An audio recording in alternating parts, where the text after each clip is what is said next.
Bonjour tout le monde et bienvenue dans ce briefing des marchés du mardi 3 août 2021. Avant de commencer, je vous laisse prendre connaissance de l'avertissement légal sur les risques.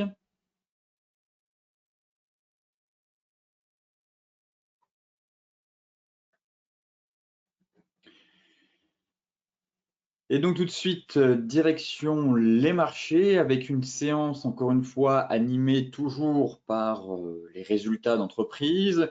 Aussi, on a quand même encore une fois et toujours des inquiétudes venant de la Chine et le variant Delta qui quand même inquiète sur la reprise économique actuelle. Alors hier, Wall Street a quand même terminé en ordre dispersé puisque le S&P 500 a quand même effacé une partie de ses gains pour reculer légèrement, alors que les inquiétudes sur le variant Delta du coronavirus et le ralentissement de l'économie américaine eh bien, ont éclipsé l'optimisme sur un nouveau stimulus et en parallèle, encore une fois, les résultats trimestriels dans l'ensemble assez solides. Surtout, on a eu en fin de séance l'un des gouverneurs de la Réserve fédérale américaine, Christopher Waller, qui a déclaré que la Banque centrale pourrait commencer d'ici octobre à réduire ses mesures de soutien économique si les deux prochains rapports sur le marché du travail confirmaient une croissance des embauches. Donc, encore une fois, un des membres de la Fed qui lui aussi évoque un fameux tapering. Et donc, pour rappel, ce vendredi, nous aurons justement le fameux rapport sur l'emploi américain, le NFP. Donc, tous les regards maintenant se tournent vers ce fameux rapport mensuel du département américain du travail. Côté macro, on a aussi eu des données publiées dans la journée qui montrent que la croissance de l'activité manufacturière aux États-Unis a ralenti pour un deuxième mois consécutif en juillet pour s'établir à un plus bas depuis janvier dernier. Donc, comme je vous le disais hier, après l'euphorie qu'on a eue sur pas mal de données économiques, retour à la normale et le secteur pétrolier n'a quand même pas trop apprécié cette statistique puisqu'on a eu quand même une chute assez drastique sur le pétrole WTI et sur le Brent à cause justement des données un peu décevantes, mais aussi avec les inquiétudes autour du variant Delta. Alors, ce recul de l'indice ISM justement a provoqué d'une part le déclin du rendement des bons du Trésor américain. Ça a aussi stoppé la progression du Dow Jones qui s'était quand même hissé à un pic inédit en séance. Et derrière, on a eu une chute assez violente, on va dire, sur le marché pétrolier. Maintenant, les regards se tournent désormais vers les données du secteur des services attendues mercredi et, comme je vous le disais, le rapport mensuel du département américain du travail dont la publication est prévue ce vendredi, le fameux NFP. Ce matin, en Europe, les bourses européennes évoluent en hausse, mais les inquiétudes concernant la propagation du variant Delta pourraient quand même menacer les perspectives de reprise de l'économie mondiale. Hier, les indices européens ont quand même terminé en hausse, le stock 600 ayant même inscrit un record en séance, grâce notamment aux résultats d'entreprise et aux progrès réalisés aux États-Unis sur le plan d'investissement dans les infrastructures. Ce matin, le CAC 40 fait même cavalier seul, il est en hausse de plus de 1%, dopé encore une fois par les bons résultats des bancaires. Mais les inquiétudes sur la propagation du variant Delta dans plusieurs régions du monde et notamment en Chine ont quand même pesé à Wall Street et pénalisent aussi la tendance en Asie.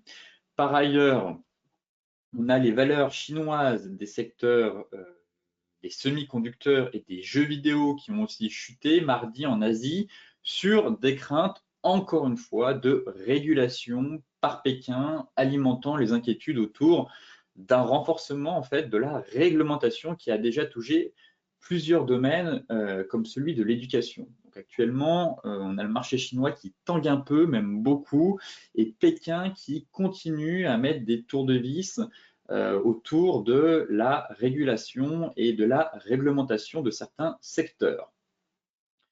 On a l'administration d'État justement pour la régulation des marchés qui a annoncé hier le lancement d'une enquête sur les distributeurs de composants électroniques dans l'industrie automobile, évoquant justement des soupçons de prix abusifs.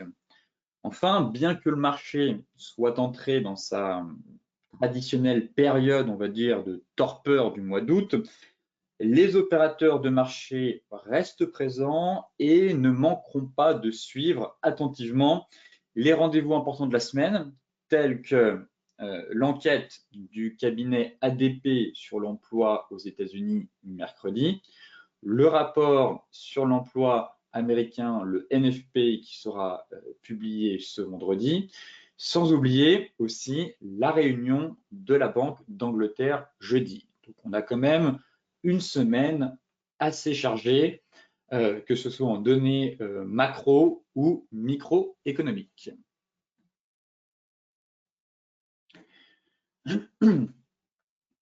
Côté macro, justement, ici, nous avons un graphique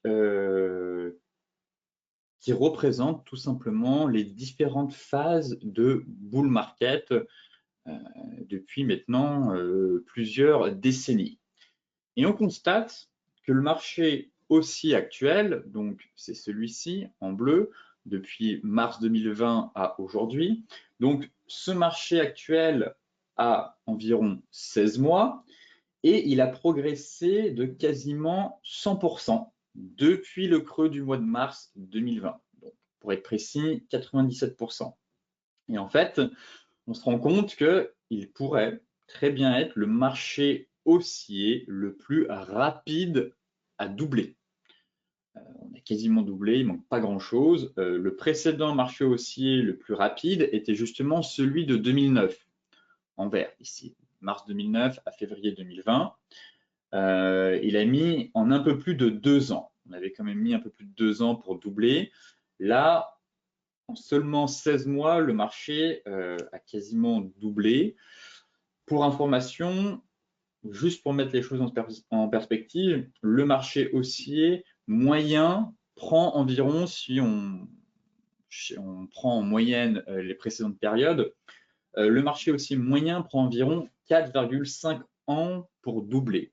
Donc là, autant vous dire qu'on a eu une hausse assez stratosphérique et fulgurante maintenant depuis le creux du mois de mars, dopé, comme vous le savez, par des plans de relance, des plans budgétaires et des injections de liquidités de la part des grandes institutions et des banques centrales.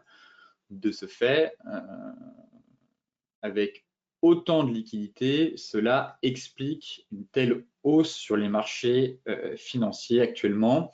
Pour rappel, on a quand même eu la capitalisation boursière qui, elle, a doublé, quasiment aussi. On était au creux du mois de mars, on était à 60 000 milliards et en record, on est venu taper les 115 000 milliards de dollars de capitalisation boursière mondiale. Pareil, elle aussi a quasiment doublé sous l'effet, encore une fois, principalement, certes, on va pas se mentir, de la reprise économique qui est quand même forte, on est reparti comme en 40, mais surtout, encore une fois, du soutien des banquiers centraux et des banques centrales. Donc, on arrive quand même maintenant sur des niveaux assez hauts. Ce graphique permet, je trouve, de mettre un peu les choses en perspective et de savoir où est-ce qu'on se situe. Et quand je vois ce graphique, j'ai juste envie de vous dire, ne cédons pas à l'euphorie. On vient d'assister à une hausse historique. Il est important, je dirais, maintenant, de se montrer plus prudent dans ses choix d'actifs, dans ses sélections de titres et d'avoir potentiellement et surtout une poche de liquidité pour profiter d'une correction qui, selon moi, serait plutôt saine et légitime après une telle ascension sur l'ensemble des marchés financiers. Ici, c'est un graphique justement qui montre que les analystes de Wall Street sont aussi optimistes qu'ils l'ont été en près de 2 décennies. Vous voyez qu'on est de nouveau sur des plus hauts. Donc là, à chaque fois, vous avez des moyennes entre les différentes phases, 1999-2000.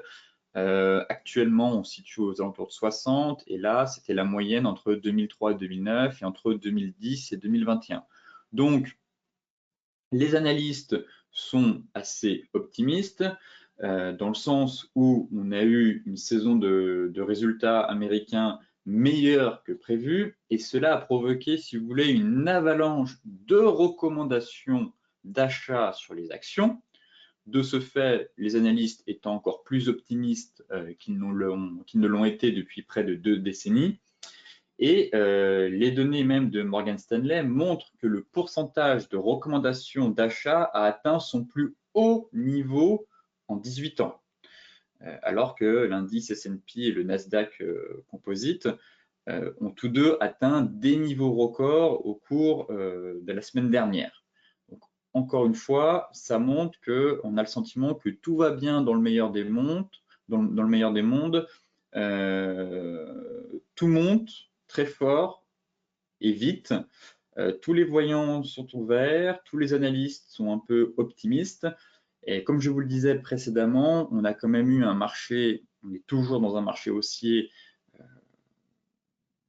on a toujours une hausse assez quand même soutenue et stratosphérique. Donc, méfiez-vous quand même quand tout le monde devient euphorique, j'ai envie de dire. Ne cédons pas justement à l'euphorie. Et j'aime bien citer justement dans cette phase un peu de marché dans laquelle on se situe, parfois c'est l'adage de Sir John Templeton qui nous dit que les marchés haussiers naissent dans le pessimisme, grandissent dans le scepticisme, mûrissent dans l'optimisme et meurent dans l'euphorie. Là, actuellement, on serait plutôt dans une phase d'optimisme, voire bientôt d'euphorie. D'où mon invitation quand même à la prudence et aussi d'avoir une poche de liquidité disponible dans son portefeuille et ne pas être investi à 100% pour justement pouvoir bénéficier d'une correction de marché si on avait un élément exogène qui venait un peu gripper la hausse actuelle des bourses. Côté graphique, justement, le CAC 40 poursuit son ascension. Très haussier, le CAC, dopé par les bancaires, comme je vous le disais. Celles et ceux qui sont rentrés suite à la cassure du porte-voix juste ici, bon, il y avait un premier TP à faire aux alentours des anciens plus hauts annuels. J'estime qu'on peut aussi prendre de nouveau des bénéfices ici. Payer le CAC 40 là, certainement pas. On est quand même assez éloigné de la Tenkan et on est en pleine accélération. Donc on attendra soit un repli derrière avec un pullback pour se repositionner. Mais pour l'instant, voilà, on est en pleine accélération. Donc, plutôt penser à prendre des bénéfices, même si l'objectif théorique, lui, est à environ 6800 points. Donc, effectivement, il reste encore un peu de marge. Néanmoins, j'estime qu'il ne faut pas être non plus trop gourmand. On a quand même eu une belle hausse. Ce serait dommage que le marché corrige et vienne un peu grappiller vos gains. Pour ma part, je reste toujours haussier sur le CAC. De toute façon, on n'a aucun signal de retournement technique. Bien au contraire, c'est vraiment haussier. Objectif final, pourquoi pas 6800 points. Voilà, il y aurait encore 60 points à prendre. Après, je commencerai à passer neutre sur l'indice, tout simplement car on va de nouveau arriver sur la borne haute du canal. Donc, au contraire, plutôt même envie de chercher des ventes. Pour l'heure, c'est haussier. Un objectif bientôt atteint, objectif théorique, encore une fois, mais quand même, pensez à prendre des bénéfices. On a une belle séance, on prend 1%. Donc, voilà, il faut savoir aussi encaisser ses gains.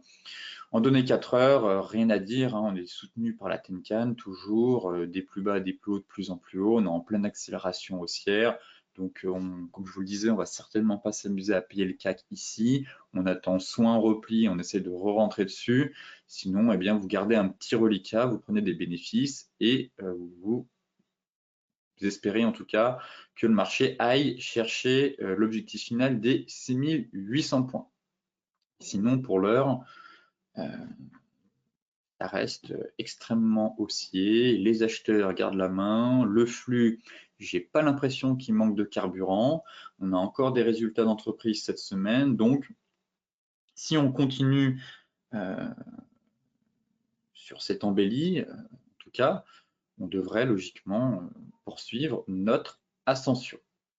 Voilà concernant le CAC 40. Le DAX, à la traîne, très clairement. Toujours dans le range. Il se passe pas grand-chose sur le DAX. Normalement, on a un peu plus de, enfin, on a pas mal de publications d'entreprises cette semaine sur l'indice allemand, mais pour autant, ça cale. On est toujours dans le range en fait.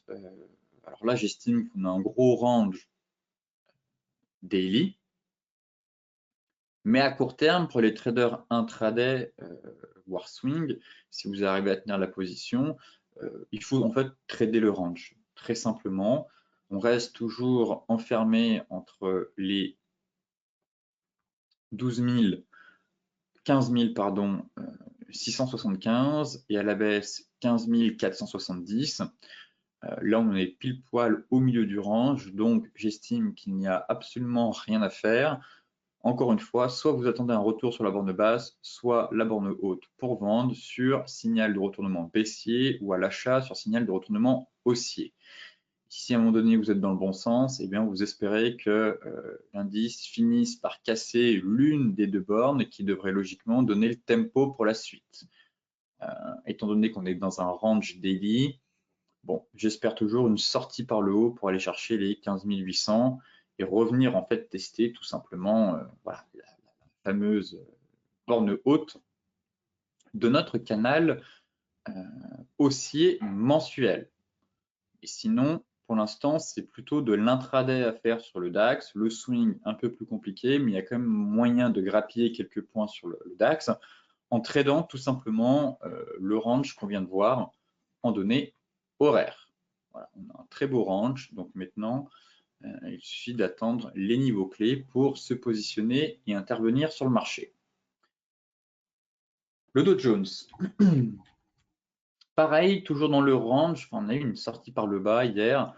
Je vais aller voir la tête des futurs. Finalement, Christopher Waller a un peu plombé l'ambiance hier en fin de séance. Bon, ce qui me dérange, c'est qu'on a eu une sortie de range 1 heure, très bien, mais on est sur support en fait. On est sur support et on a toujours voilà, la Tenkan qui vient aussi soutenir les prix. Donc oui, sortie du range 1 heure, mais derrière, vendre un support, non, on ne vend pas un support, on attend la cassure. Ce n'est pas judicieux, bien au contraire, c'est un coup à se faire sortir par le marché à la hausse. Donc, vendre un support, certainement pas. Passer à l'achat, justement, j'aimerais bien voir on va aller voir les futurs, car effectivement, cette sortie de range plaide pour une accélération baissière, mais derrière, en fait, on n'a pas clôturé sous les 34 800. Donc maintenant, on va quand même aller voir les futurs pour voir si on a un peu plus d'indications sur l'évolution des prix. Voilà, donc on est même plutôt bien orienté à la hausse et fausse cassure du range. Donc on va rester sur les futurs très clairement, encore une fois, et on va réajuster le range. Et en fait, on a un range maintenant très clair, il est ici. Voilà ce qu'il va falloir trader cette semaine pour le Dow Jones. Donc là, comme sur le DAX, milieu du range, rien à faire. Configurer le rectangle, on va le mettre en vert. Et encore une fois,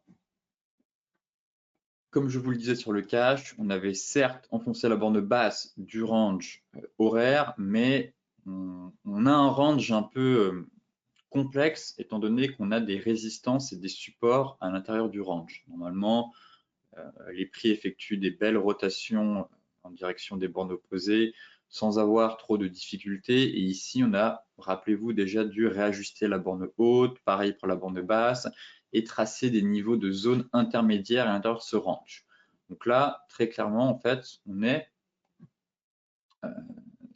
venu prendre appui sur l'ancienne borne haute, pardon, du range. Donc là, pour moi, je ne passe certainement pas vendeur tant qu'on n'a pas enfoncé les anciens plus bas ici, les 34 700. Pour l'heure, on reste dans une phase de consolidation et voilà, il faut affiner en données horaires maintenant et travailler à l'achat à la borne basse ou à la vente la borne haute. Et derrière, espérer être un moment dans le bon sens pour voir le marché casser l'une des deux bornes qui devrait logiquement donner le coup d'envoi du prochain mouvement directionnel. À la hausse, un objectif selon moi aux alentours des 35 400 et à la baisse, on pourrait même aller plus bas, chercher l'autre niveau de support intermédiaire. Ici, on n'a strictement rien. On aura un objectif théorique à 34 360, mais on n'a pas de niveau de support ici, on les a déjà tracés. Donc pour ma part, je viserais les 34 160, 34 090. Mais à la hausse, pour le coup, c'est intéressant car on serait sur des nouveaux plus hauts historiques. De ce fait, l'objectif théorique se situe à 34 400. Mais pour l'instant, ping-pong entre les deux bornes. Il faut effectuer un ping-pong et déceler des chandelles de retournement sur des unités de temps un peu plus courtes ou une divergence haussière ou baissière sur des unités de temps, là on est en données horaires, et bien passer en 15 minutes ou 5 minutes pour essayer d'avoir un peu plus d'indications sur le marché ou même des chandeliers de retournement. Côté Forex maintenant, l'euro-dollar, je reste haussier toujours sur l'euro-dollar. Comme je vous l'expliquais lundi, on a eu quand même un bel avalement haussier en données hebdomadaires, donc potentiellement un creux de marché.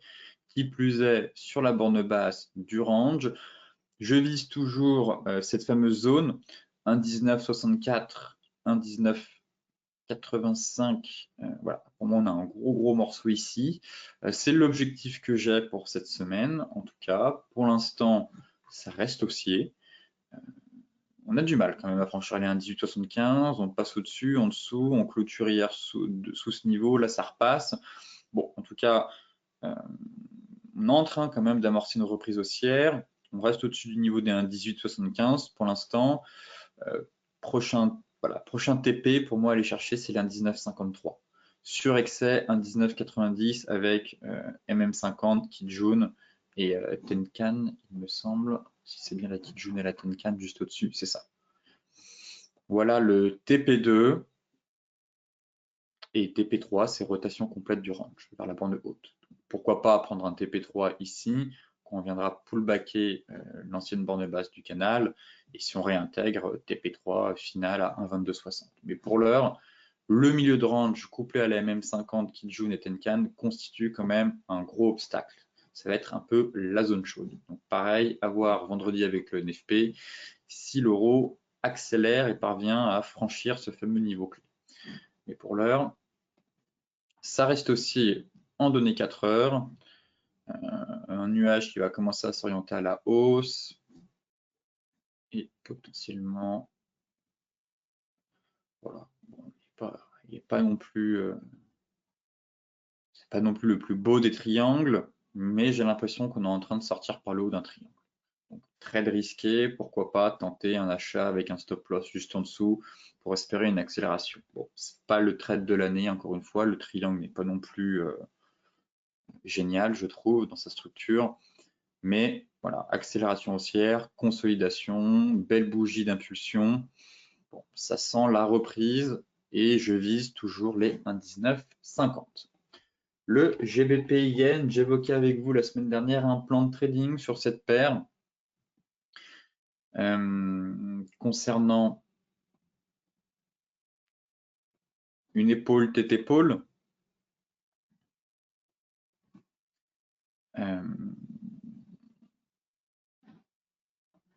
voilà, on va retracer le range. Voilà. Donc on est arrivé sur la borne haute d'un range. On avait la divergence qu'on avait prise justement avec le TP1 qui avait été fait et le TP2 juste en dessous. Maintenant, on remontait, pareil, on a une résistance en fait à l'intérieur de ce range. Et derrière, le sentiment que le marché était en train de former une épaule tête-épaule.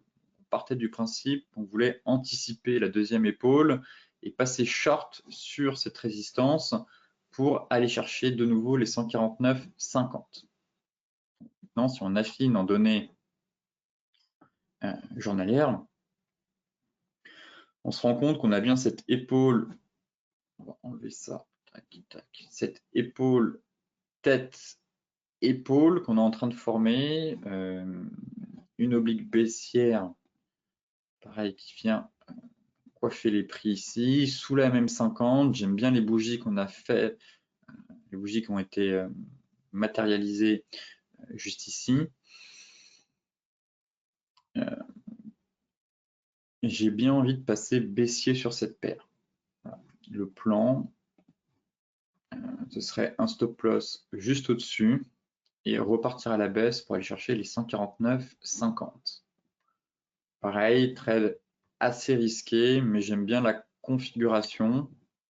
Le rebond qu'on est en train de faire, et si on échoue justement sur cette zone MM50 qui est jaune, et bien justement repartir et faire la correction en A, B, C, et justement valider cette épaule, du moins dessiner la deuxième épaule.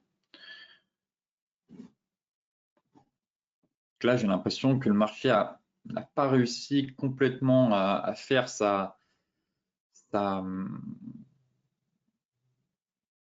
reprise et à franchir cette résistance.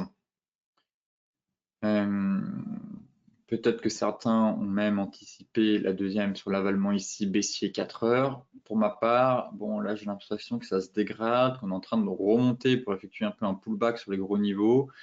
Et j'ai bien envie de passer vendeur sur cette paire avec un stop loss juste au-dessus pour viser encore une fois les 149,50. Et si ça casse, eh bien on ira chercher bien plus bas. Mais j'aime beaucoup la configuration, les bougies d'hésitation, la bougie flux derrière, l'échec sous le nuage, capé par la même 50 et bloqué par la résistance horizontale du range hebdomadaire. Encore une fois, on est quand même assez haut et proche du range, de la borne haute du range. On a beaucoup d'éléments qui m'indiquent que le marché s'essouffle, commence un peu à manquer de carburant, je trouve. Donc, j'ai bien envie de repasser de nouveau vendeur sur cette paire.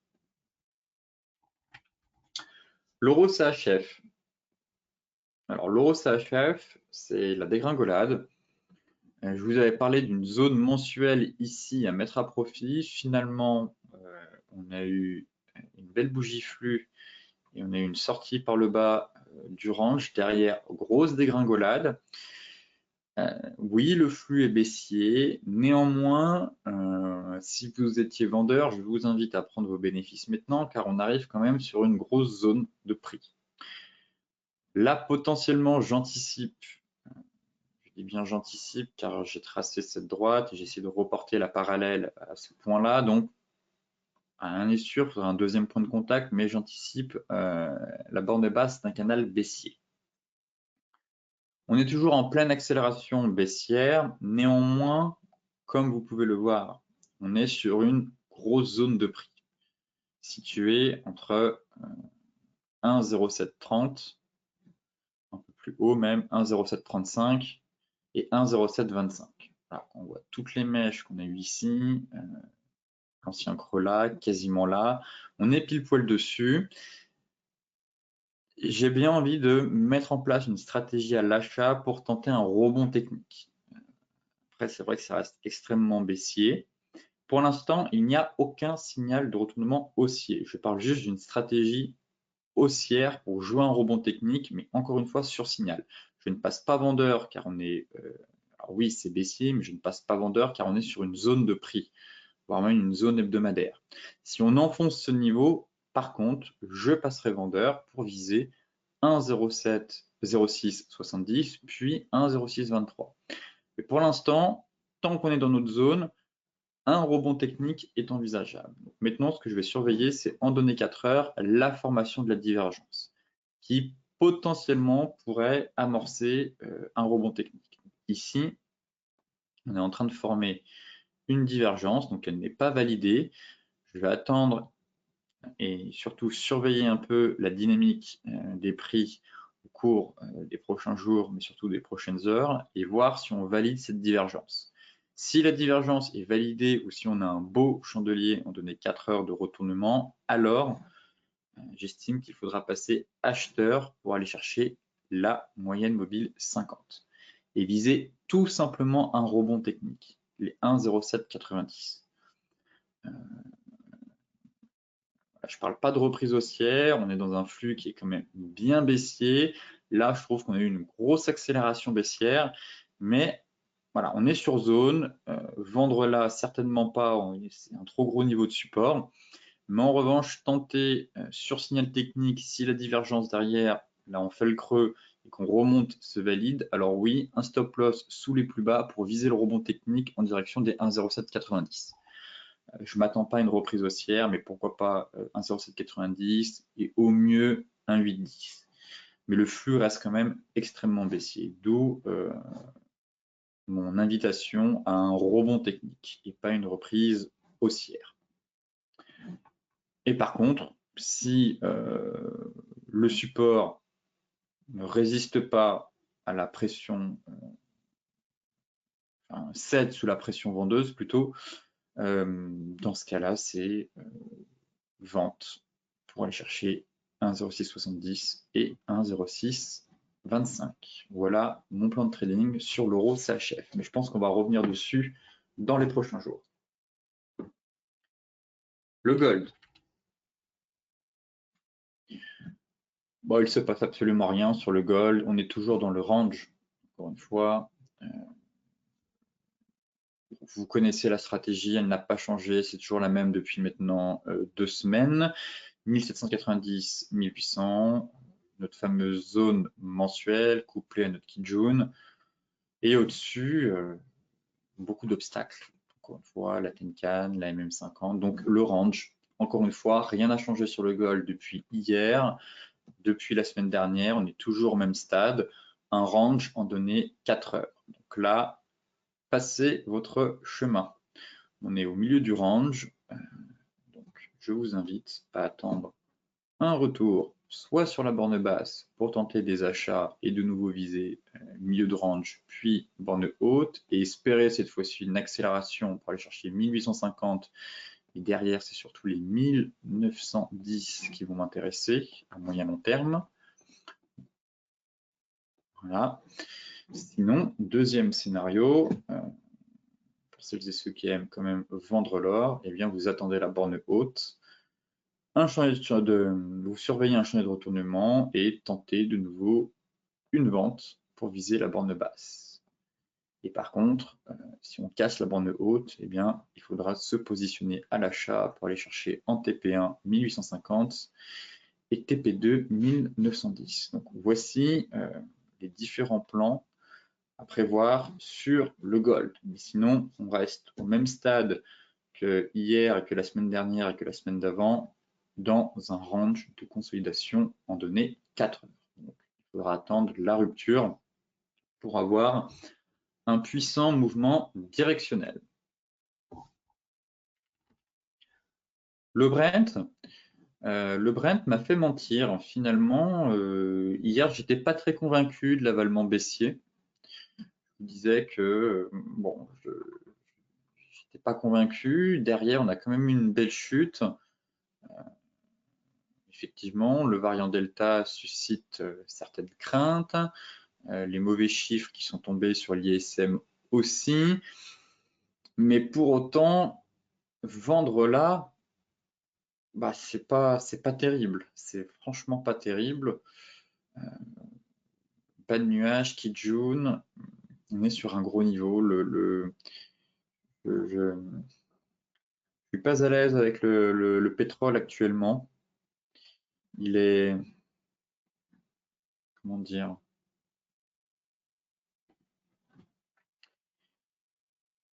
il est pas simple à lire. Il part un peu dans tous les sens. Il est un peu, je sais pas comment dire, mais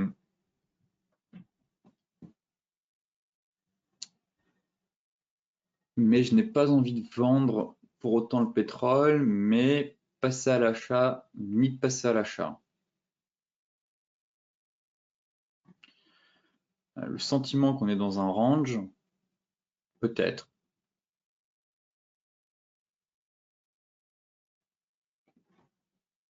ici, mais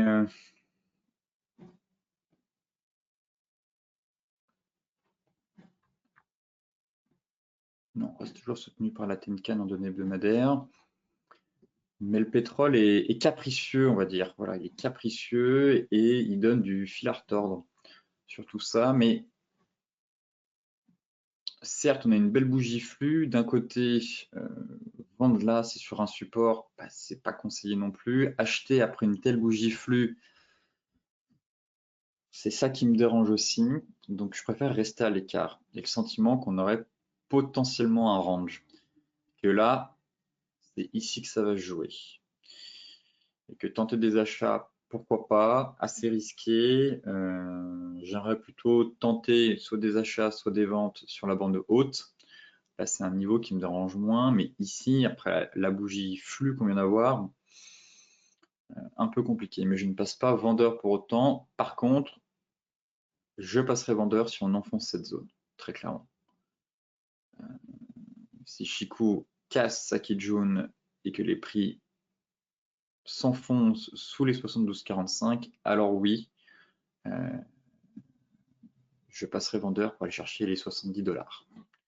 Mais pour l'heure, je reste encore à l'écart et je n'ai pas envie de vous proposer une stratégie haussière. Certes, on verra un double creux ici. Voilà, double creux, on est en train de le valider, on effectue le pullback. Je suis vraiment pas fan de cette structure et de l'indécision qu'on a un peu sur le pétrole. La semaine dernière, finalement, tout va bien. Aujourd'hui, on a le variant Delta qui inquiète, ça se casse la figure.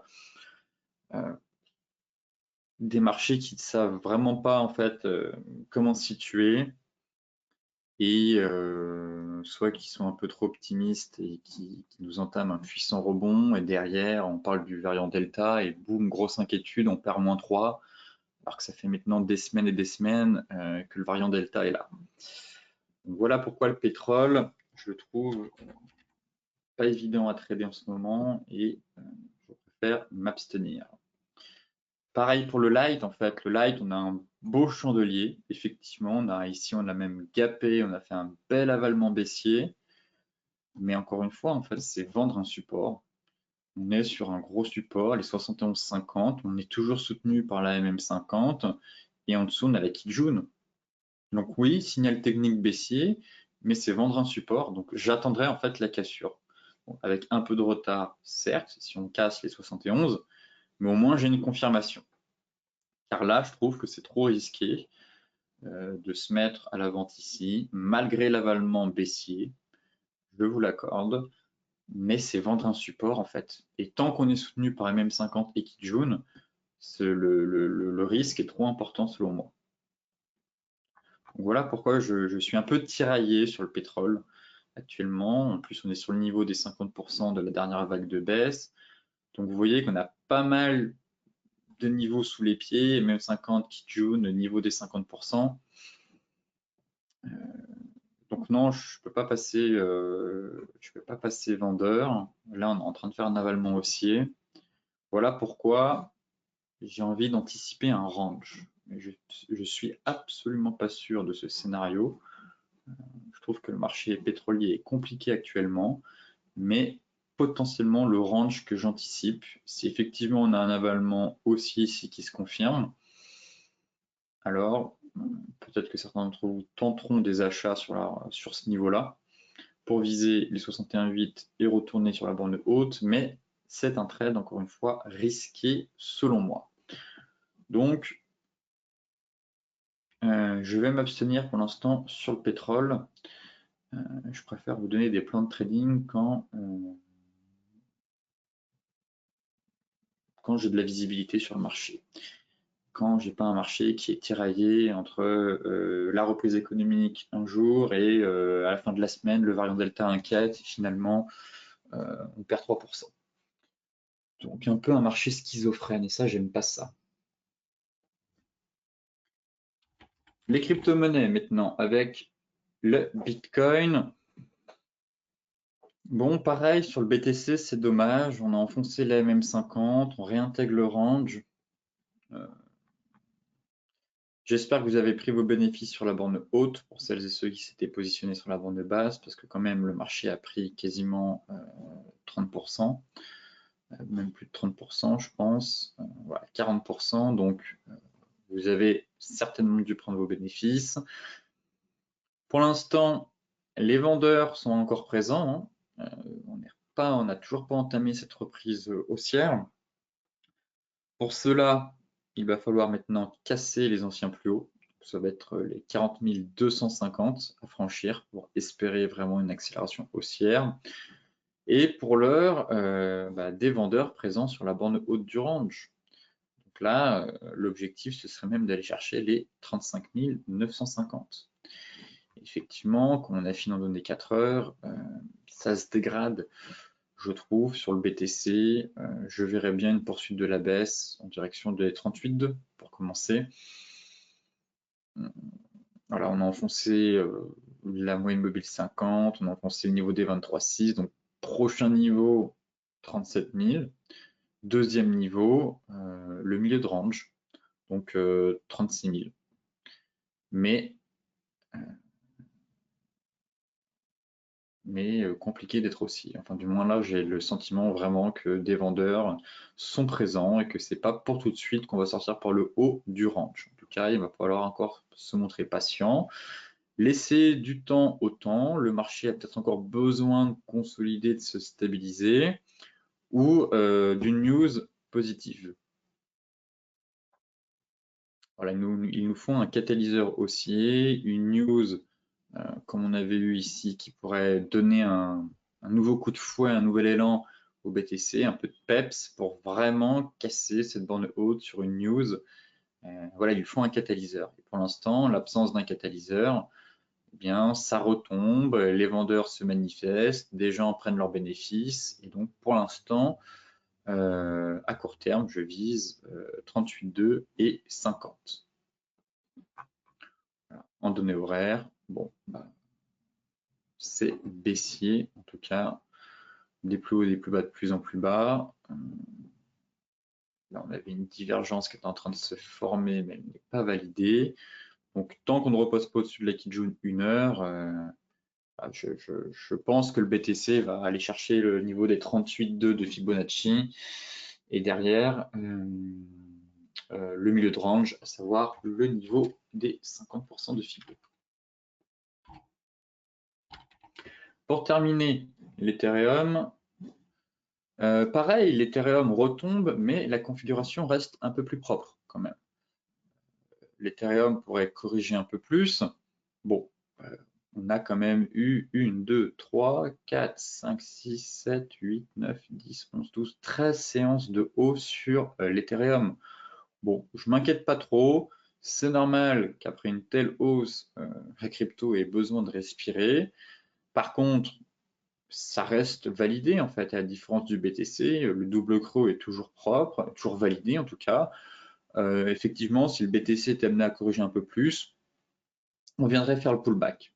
Le pullback avant de repartir en direction des 3000. Par contre, sur l'Ethereum, je garde mon objectif à 2900 et excès vers 3000 $.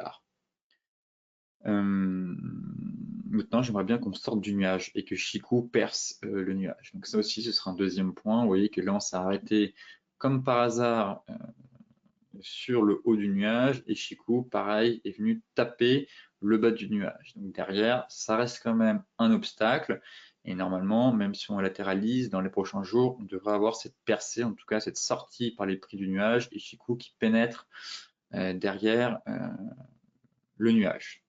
Donc, bon, ce sera un bon élément aussi, mais je reste haussier. Je n'exclus pas, comme je vous le disais, un petit retour ici pour redémarrer. En fait, venir faire le pullback avant de repartir en donner 4 heures.